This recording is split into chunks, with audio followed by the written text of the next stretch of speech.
사랑받지 못했다고 해서 세상을 사랑하지 못할 이유는 없다. 김종권. 오랜만에 삐사라는 절에 다녀왔다. 그 절은 젊은 시절 한때 불처럼 뜨거웠던 피를 지금과 같은 적정한 온도로 식히게 된 계기를 마련해준, 말하자면 개인적으로 좀 각별한 장소이다. 20대 초반 나는 이미 이런저런 일로 세상에 몇 번 된통치여 학교에서 쫓겨날 만큼 문제아로 전락해 있었다. 당신은 누구의 손도 닿지 않는 곳에서 이름 모르게 시들어가는 야생화처럼 폐쇄적으로 살고 있던 그야말로 피폐한 시절이었다. 그 시절 나는 꿈같은 친구를 하나 만났다. 탤런트처럼 잘생겼으며 언변이 매우 능하고 재능이 다양하며 부침성이 좋은, 그런데다 마음마저 깊디 깊은, 뭐랄까 그 친구 하나만으로도 여러 명의 좋은 친구들을 한꺼번에 만난 듯한, 평생 한 번 만나기 힘든 출중한 그런 친구였다. 그즘 인문계열 공부를 하고도 가정 형편상 눈물을 머금고 자연계열을 택했던 지들이 대부분 그랬던 것처럼 자연계열을 전공하면서도 나는 그나마 어학에 좀 눈이 밝았다. 그때 공통영어 담당 교수님의 지도 방법은 참 특이했다. 다짜고짜 첫 마디가 필기시험을 아무리 만점 받아야 50%밖에 인정할 수 없다는 것이었다. 나머지 50%는 출석률과 독해력, 영어로 질문했을 때 영어로 답하는 내용으로 학점을 매기겠다고 하셨다. 몇 개의 비슷한 학과 학생들이 같이 그 수업을 들었는데 첫 시간이었다. 학번 순으로 단원 1을 읽고 독해한 뒤 교수님의 몇 가지 물음에 영어로 답하는 수업이 일사천리로 진행되었다. 다들 들뜬 마음으로 기분 좋은 첫 수업을 기대했던 우리는 아연 실색했고 전부 질에 겁을 먹어 수업을 포기하지 않으면 안 될 지경에 이르렀다. 다행히 나와 이 친구는 번호가 뒤쪽에 있었는데 이 친구가 나보다 10번쯤 먼저 배정되어 있었던 것 같다. 거의 말미 쪽에 배정된 나는 마침 가져온 사전이 있어 단어 몇 개를 찾아 단원 1을 쉽게 독해해놓고 교수님께서 나에게 질문하실 내용이 무엇일까를 궁금해하고 있었다. 이 친구가 먼저 독해를 했으나 중간 어딘가에서 막혀 중도 포기하고 말았다. 드디어 내 차례가 왔고 막힘없이 단원 1을 독해했다. 독해가 끝나고 교수님의 질문이 바로 이어졌다. 세상에서 무엇이 가장 괴로운 일인가? 단원 1과 연관된 질문을 기대했던 나로서는 당황할 수밖에 없었다.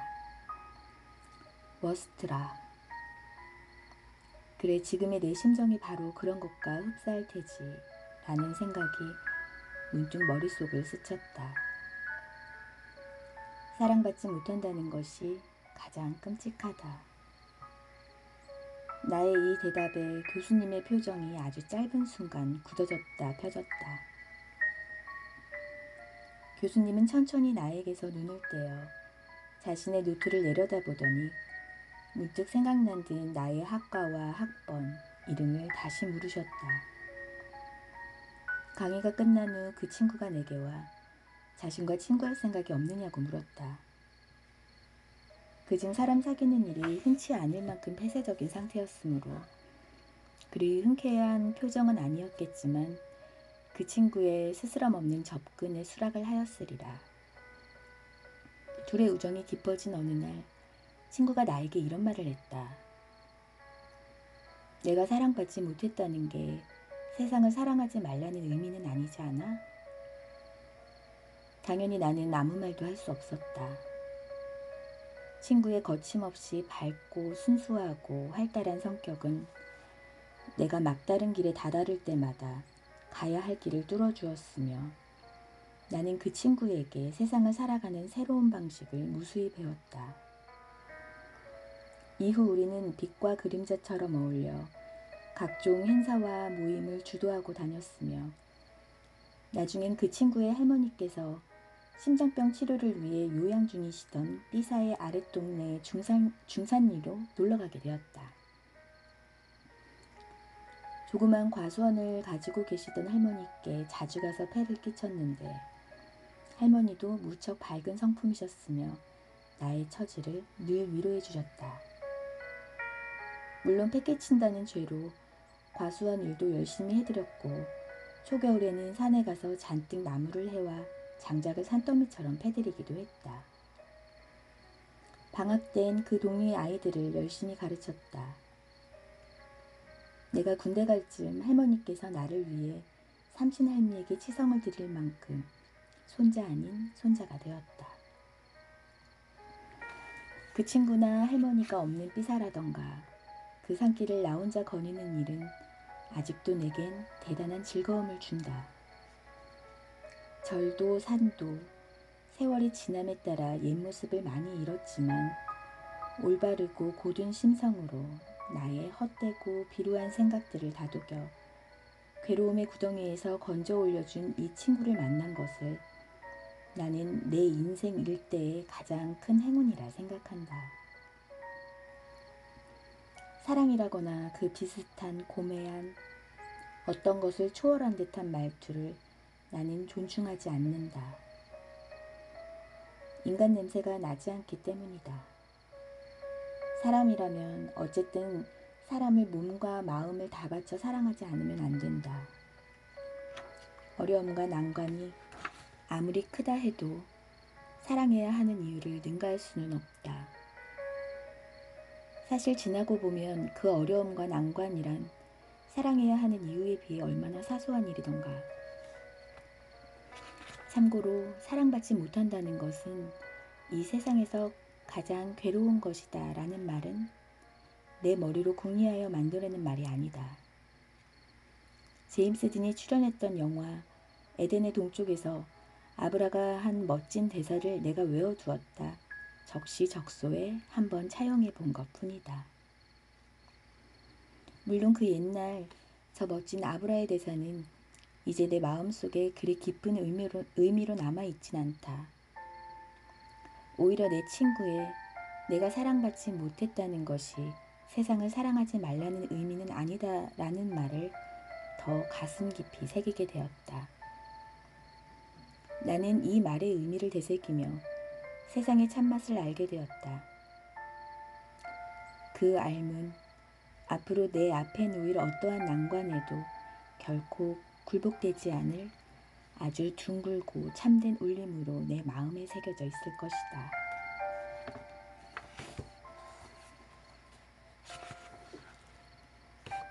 대생은 이렇게 하는 거야. 심승현. 나는 눈에 띄지 않은 아이였다. 공부도 잘하지 못했고 운동도 못했다. 뛰어난 외모나 활달한 성격을 가진 것도 아니어서 친구들은 있는지 없는지 모르는 그런 아이로 나를 기억할 것이다. 아니, 특징이 없었기 때문에 기억하지 못할 것이다. 그렇게 평범하던 중학교 2학년 미술 시간, 석고대생을 하게 되었다. 나는 항상 뒤쪽 구석진 자리에 앉는 버릇이 있어 대생할 대상인 아그리파 석고상도 측면으로 그리게 되었다. 미술 선생님은 아이들이 그리는 그림을 보며 지나가다 자, 주목, 대생은 이렇게 하는 거야 하시고는 완성이 덜 된 내 그림을 아이들에게 보여주셨다. 난 얼굴이 빨개져 고개를 들지 못했다. 칭찬이 너무나 어색했고 주목받는다는 것이 왠지 모르게 창피했기 때문이다.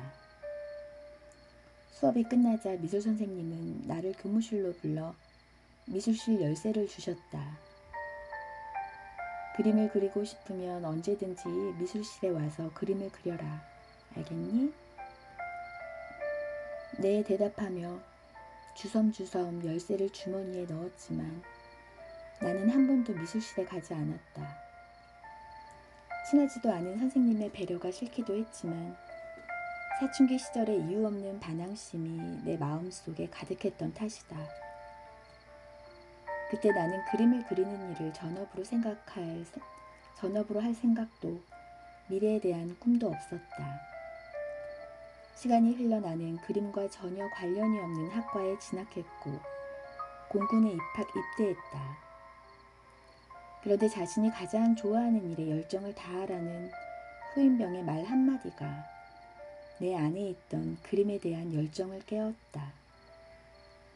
내가 잘할 수 있고 좋아하는 일이 무엇일까 생각했더니 그것은 그림과 글이었다. 제대 후 복학하기 전 애니메이션 회사에 취직을 했고 일하는 짬짬이 글과 그림이 어우러진 카툰을 작업하기 시작했다. 그리고 이것이 훗날 파페포포 시리즈가 되었다. 그땐 미처 깨닫지 못했지만 지금에 와 곰곰이 생각해보면 내 장점을 발견해 귀뜸해 주었던 선생님의 칭찬 한마디가 가슴에 오래도록 남아 인생의 갈림길이나 선택의 순간에 나를 움직였던 것 같다.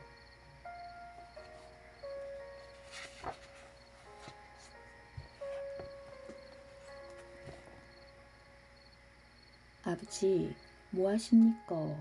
정훈이. 삼수라는 대입의 마지노선마저 뚫린 내겐 입영 영장만이 기다리고 있었다. 마냥 귀엽다고 거친 수염으로 내 얼굴을 비비시던 아버지의 얼굴은 어릴 때의 추억일 뿐이었고 부자간의 말없는 냉전은 6년째로 접어들고 있었다. 기대했던 아들에 대한 실망, 아버지에 대한 이유 없는 못마땅함, 어느덧 아버지와의 의사소통은 대부분 어머니를 통해서 이루어지고 있었다. 제대를 한 뒤 나는 마음 둘 곳 없는 백수가 된 것이 두려웠는지 인생의 진로를 수정하고 대학 가서 그리리라 마음 먹고 접어둔 꿈인 만화를 그리기 시작했다. 그런데 행운의 여신이 찾아온 것일까? 기대하지 않았던 첫 번째 도전인 신인 만화 공모전에 당선이 되었다. 당선 통보 전화를 받고 때마침 집에 오신 아버지께 기쁜 소식을 알려드렸지만 그거 하면 밥 먹고 살 수 있냐? 라는 무뚝뚝한 대답만 들었다. 섭섭했다. 며칠 뒤 나는 예전에 살던 동네 아주머니가 운영하는 식당에서 밥을 먹으며 공모전 입상을 자랑했다. 그런데 뜻밖의 이야기를 들었다. 이거구나. 너 아버지 어제 술이 이빠이 되어갖고 사람들한테 술 마시면서 아들 자랑하더만. 난 눈물이 왈칵 쏟아졌다. 아버지를 향해 내가 쌓은 이유 없는 못마땅함이란 벽이 한 번에 허물어지는 순간이었다. 이제는 서먹함이 남아있었다. 난 처음으로 특별한 용건도 없이 아버지 사무실로 전화를 걸었다. 아버지, 뭐 하십니까? 얼떨결에 튀어나온 나의 첫 마디는 친구에게 전화할 때 습관적으로 쓰는 표현이었다.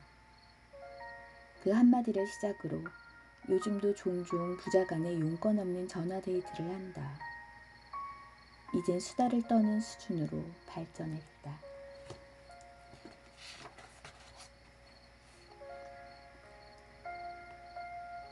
삶은 잠, 사랑은 그 꿈. 문태준.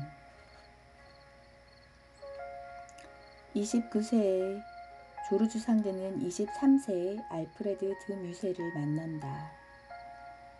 둘은 한동안 열렬한 사랑에 빠지지만 2년 뒤 결별한다. 조르주 상드는 자유인이었다. 조르주 상드는 뮤세와 헤어진 후 쇼팽과 연인이 된다. 상드는 작품 상처에서 이렇게 말한다. 덤불 속에 가시가 있어도 꽃을 찾는 손을 거둘 수는 없네. 꽃을 꺾다가 가시에 찔리듯 마음의 상처는 견뎌야 하는 것. 미세는 상도와 헤어진 후 그 시련의 슬픔을 이기지 못해 이렇게 쓴다. 나 죽거든 사랑하는 이여 내 무덤가에 버드나무를 심어다오. 나 그 그늘진 가지를 좋아하나니 내 잠들 땅 위에 그 그늘을 사뿐히 드리워다오. 얼마나 애절한 비가인가. 누구에게든 사랑은 찾아온다. 사랑의 만남은 좋으나 이별은 괴롭다. 그럼에도 톨스토이는 인간에게 가장 중요한 게 무엇이냐는 질문에 사랑이라고 말했다. 우리에게 가장 소중한 사람이 누구냐는 질문에 이 순간에 우리가 접하고 있는 사람이라고 말했다. 우리는 사랑을 하는 한 새처럼 가볍고 자유로운 영혼이 된다. 사랑하는 사람은 만나지 못해 괴롭고 미운 사람은 자꾸 만나게 되어 괴롭다. 사랑의 감정도 미움의 감정도 만남이 그 씨앗이다. 맹귀우목이라는 말도 있다. 바다에 사는 눈먼 거북이가 우연히 바다에 뜬 팔자를 만난다는 뜻이다. 좋은 사람을 만나기가 쉽지 않다. 사랑이 찾아와도 우리는 그것이 사랑의 인연인 줄을 모른다. 그러므로 사랑은 사랑이 찾아온 줄을 아는 것도 참 어렵고 그 지속은 더더욱 어렵다. 모든 관계는 인연이다. 그래서 예부터 사람에 대해 말할 때 유연이라는 말로 대신했다. 유는 사람을 뜻하며 연은 관계에 있어서의 인연을 뜻한다. 인연을 알아차려 그 인연을 소중하게 가꾸는 마음이 중요한 까닭이 여기에 있다. 구름에 해가 비치면 노을이 되고 흐르는 물이 벼랑을 만나면 폭포가 되는 것처럼 사랑이 지속되는 동안 사랑은 옆 얼굴을 보여주는 것이다. 나의 주위까지 보여주는 것이다. 나의 일상을 보여주는 것이다. 사랑은 흐르되 내 안에 사랑이 흐르고 있는 모든 소리를 들려주는 것이다. 그것이 사랑의 응답이다. 사랑이 지속되는 동안 사랑하는 이에 대해 함부로 말하지도 말아야 한다. 달이 2번 바뀔 동안 이웃의 신발을 신고 걸어보기 전에는 그 이웃에 대해 이러쿵저러쿵 말하지 말라는 아메리카 인디언의 속담에도 있는 바 사랑하는 사람에 대해 어떻게 가벼운 결정과 언사를 할 수 있겠는가. 사랑은 꽃밭 같아서 손수 가꾸어야 한다. 지금 나에게 온 사랑을 가꾸어야 한다. 과거의 일을 생각하지도 말고 미래의 일에 사로잡히지도 말고 오직 지금 나에게 찾아온 사랑을 가꾸어야 한다. 그러기 위해서는 진심으로 지금의 이 사랑을 긍정해야 한다. 틱낙한 스님이 명상할 때 듣는 노래가 있다고 한다. 내가 애써 찾아낸 가사는 다음과 같다. 장미꽃 봉오리가 핀 것을 보세요. 그리고 갈매기가 비상하는 것을 보세요. 물결이 출렁이는 것을 보세요. 그리고 구름이 떠 있는 것을 보세요. 해와 비로부터 헤어질 시간이 없습니다. 바람으로부터 헤어질 공간이 없습니다. 사랑의 긍정은 더 큰 사랑의 지속을 부른다.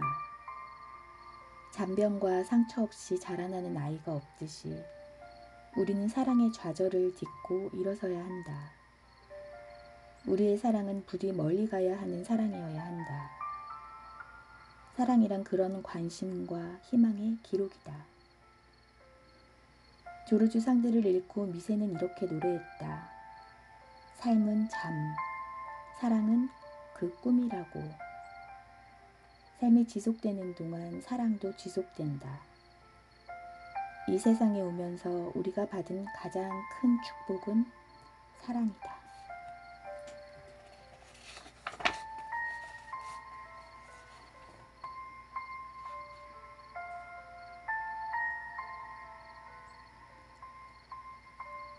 푸줏간 앞에 개, 고병권.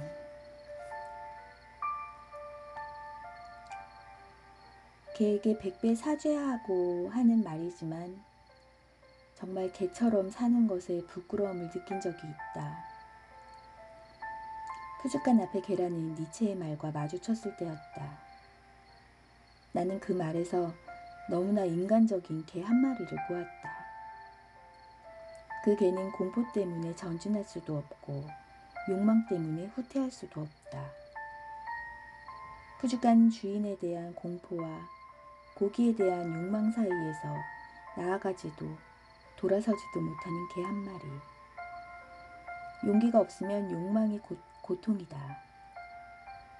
사실 우리는 여러 번 푸줏간 앞에 서게 된다. 길에서 이탈하고 싶은 욕망과 길을 잃었을 때의 두려움. 따지고 보면 직장도 푸줏간, 학교도 푸줏간, 가정도 푸줏간이다. 때로는 누군가의 눈치를 보느라, 때로는 스스로 자신이 없어서 우리는 매번 푸줏간 앞에서 몸을 낮춘 채 꼬리를 휘젓고 있지 않는가. 푸줏간 앞에 두 갈래의 길이 있다. 욕망을 접거나 용기를 내거나 어느 쪽으로든 가지 않으면 그대로 개가 되고 만다. 푸줏간 앞에 설 때마다 나는 스스로 개가 되지 않도록 조심한다. 그리고 길을 잃지 않도록 거기에 이정표를 세워준다. 욕망을 접을 수 없는 나는 니체의 말 옆에 작은 주석을 달아두었다. 욕망은 용기를 통해 자유를 얻고 용기는 욕망을 통해 풍요를 얻는다.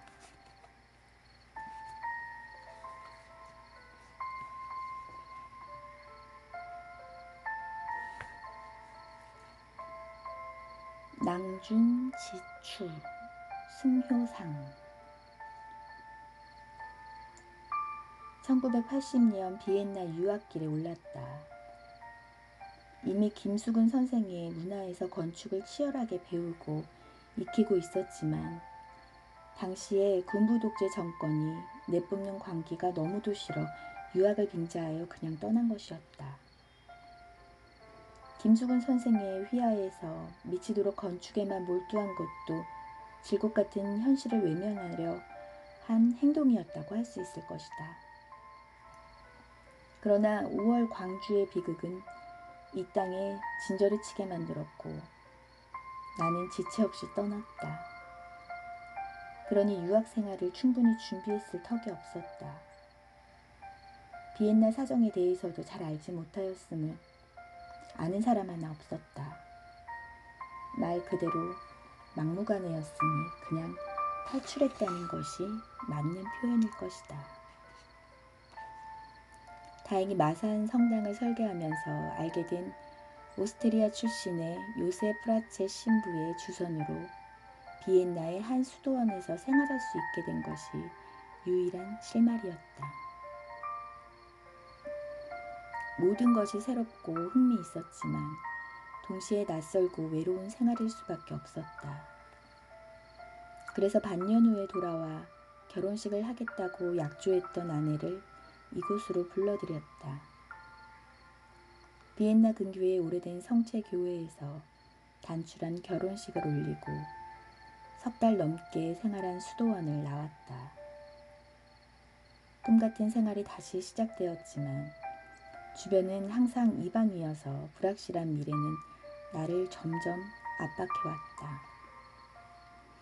학교 생활이 익숙해질 무렵 아이가 생겼다는 얘기를 듣게 되었다. 아내도 비엔나에서 공부할 준비를 하고 왔지만 포기할 수밖에 없었고 나는 아내에게 출산만 잘 준비하라고 일렀다. 가지고 온 돈은 다 바닥이 났지만 임신한 아내를 걱정시킬 수도 없었다. 혼자 고민이 깊어갔다. 어떻게 해야 하나. 경제적 도움을 받을 리 하나 없는 비엔나에서 1년도 채 안 된 유학 생활을 끝내고 돌아갈 수밖에 없는 답답한 처지였으니 더불어 그간에 겪어야 했던 고독과 소외, 왠지 모를 주눅으로 나는 가장 무능력한 젊은이가 되어 있었다. 그때 서울에서 편지 한 통이 배달되었다. 공간 시절 같이 지냈던 류춘수 형이 보낸 것이었다. 그 편지 속에 이런 구절이 있었다. 효상이 너는 항상 낭중지추였으니 어디서든지 언제든지 빼어난 삶을 살 것이라 믿어 의심치 않는다. 주머니 속의 송곳. 그러했다. 한국에서 나는 항상 주머니 속의 송곳처럼 삐져나온 듯 내 존재를 드러냈고 각광도 받았었는데 내 존재를 까맣게 잊게 한 그간의 비엔나 생활을 되돌아보았다. 말도 안 되는 비굴한 짓이었다. 그런데 책상에 앉아 나에 관한 글을 썼다. 그러곤 편지 봉투에 넣어 바로 비엔나 유스의 설계사무소 몇 곳으로 보냈다. 그곳 학교의 첫 과정도 채 마치지 못한 내가 감히 넘볼 수 없는 건축사무소 취직이었지만 나는 이미 류춘수 형의 말대로 다시 송곳이 되어 있었다. 첫 번째 답신을 받는데 불과 닷새밖에 걸리지 않았다. 인터뷰 날짜가 정해졌고 나는 송곳처럼 여러 질문에 응했고 결국 같이 일하자는 말을 들었다. 모든 문제가 해결되었다. 아내는 보험을 바꿔 안정된 진료를 받게 되었으며 밝은 집으로 이사도 했다. 학교는 그만두었지만 더욱 실제적인 공부를 할 수 있었다. 그때까지 보이지 않았던 비엔나의 낭만적 삶도 보이기 시작했다. 와인회, 음악회에 그곳 사람들과 어울려 살게 되었다. 물론 나는 송곳임을 줄곧 기억하였고 그 사무실에서 점점 더 중요한 존재가 되어갈 무렵 갓 태어난 아이와 함께 귀국길에 올랐다. 불과 2년 남짓한 길지 않은 비엔나에서의 생활이었지만 나는 마치 내 존재감에 대한 실험을 하듯 거기서 살았다. 그리고 패배하지 않았다고 말할 수 있다. 그렇다.